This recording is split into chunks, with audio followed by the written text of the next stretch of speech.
Hey everyone, Nick from Comic Culture here. Happy new comic book day. It's time for the comic book haul. See what I picked up this week. And we have a few back issues as well. We're going to go over it next. Stick around.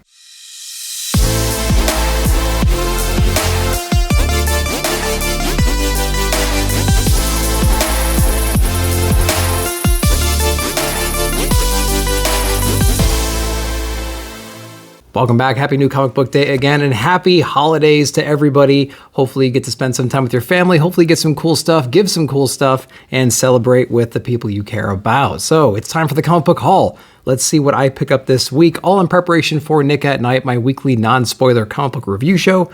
Comes out on Saturday night, so stick around for that one. We typically start with the big two, so we're going to do that now, starting with DC. I don't think I have any Marvel books at all this week. It's kind of a weird week, but we're going to get into some DC books first. Batman vs. Robin from Mark Waid, issue number 4. Cool series right here. Ties into World's Finest, which is actually up next. World's Finest number 10.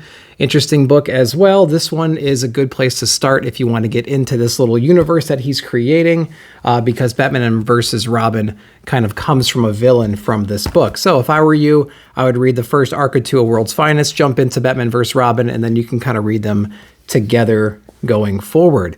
Picked up a cool variant cover for Catwoman's 50th anniversary, or not 50th anniversary, 50th issue anniversary rather. So it got that awesome cover right there. I'm just going to go ahead and stack that one. I'm not actually reading Catwoman at the time. Written by Tini Howard, though. I tried to read some of this after the Rom V run. It just didn't do it for me. So I'm just collecting any of the cool covers that come out, and that's a cool little milestone issue. So we got that one.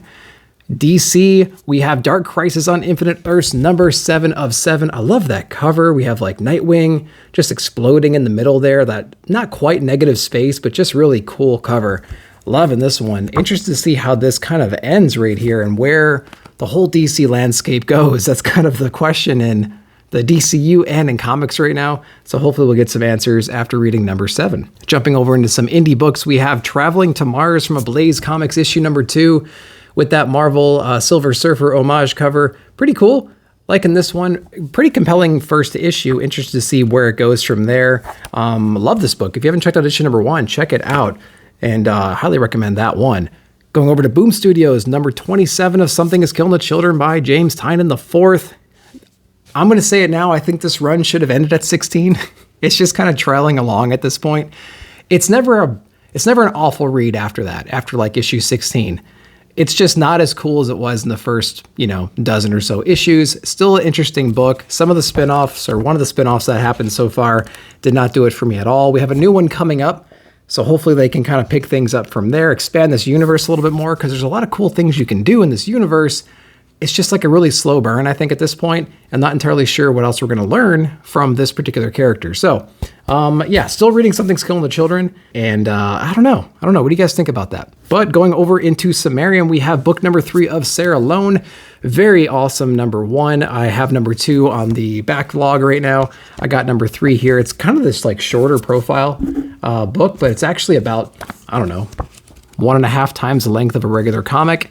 And so the interior panels are formatted correctly. It's a pretty fast read, but things are a little small. But it's a very interesting story, so I really recommend picking up number 1. If it's something you might be interested in, look for number 2, and then number 3 is coming out. I think there's only 4 issues, maybe 5 if I remember correctly, but we'll see how that story plays out. We have Walking Dead Deluxe, issue number 53. I try to pick up the key issues whenever, I remember to order them, because I'm not getting every single issue. I've certainly missed a few, but Abraham's Army is one I was never going to miss, because I actually met all 3 of these folks, all 3 of these actors, and got their autographs. I have a first print on my shelf. Love this issue. I like that reprint right there, so I went ahead and got this one just for the collection. So it's pretty awesome. Continuing the Image train here, we have Vanish, issue number 4 from Donny Cates and Ryan Stegman. I love that cover. Very cool. It's an interesting world. If I feel like there's a lot of like artificial depth into it right now, and it's fun. It's fun. It kind of reads like a Spawn book almost in a way. You know what I mean? Like, I feel like there's just something else there that we're just not exploring that much, and we'll see if it expands on that. The art's really awesome. I do like that. The characters are pretty cool, so we'll see more about these characters in Vanish number 4. One book that really surprised me when it came out was Chroma issue number 1. So we have issue number 2 out now, beautifully drawn, pretty interesting story as well. The interior art for the first issue was breathtaking, had this great dynamic between the white and black kind of culture that they've developed, but they're surrounded by just this like really vibrant beauty and colors. And so it's just those two forces kind of going at it. Huge cliffhanger at the end of issue number 1. Looking forward to seeing what's going on in issue number 2. Chroma, excited to read this one. Can't wait to get into that.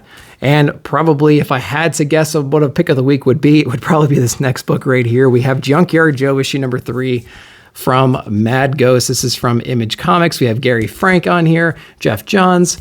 What an outstanding book this is. If you haven't read Geiger, I'd recommend reading Geiger, then jumping into Junkyard Joe, although it's not necessary because we didn't learn a whole lot about Junkyard Joe in Geiger, but he does make an appearance, and issue number 1 and 2 were absolutely amazing. Issue number 3 is out this week. Then lastly, a book I completely forgot about was I Hate Fairylands issue number 2 from Scotty Young. I actually have the first volume in trade paperback on my shelf, and I completely forgot that I bought that. I feel like I need to read that before I get into here, because I remember reading issue number 1, and they kind of breezed through some of her backstory about how she went to this land, adapted really well, kind of took it over, and then like got kicked out or something like that. And I feel like I need that backstory to really appreciate everything that's happening in here, because she's going back to Fairyland.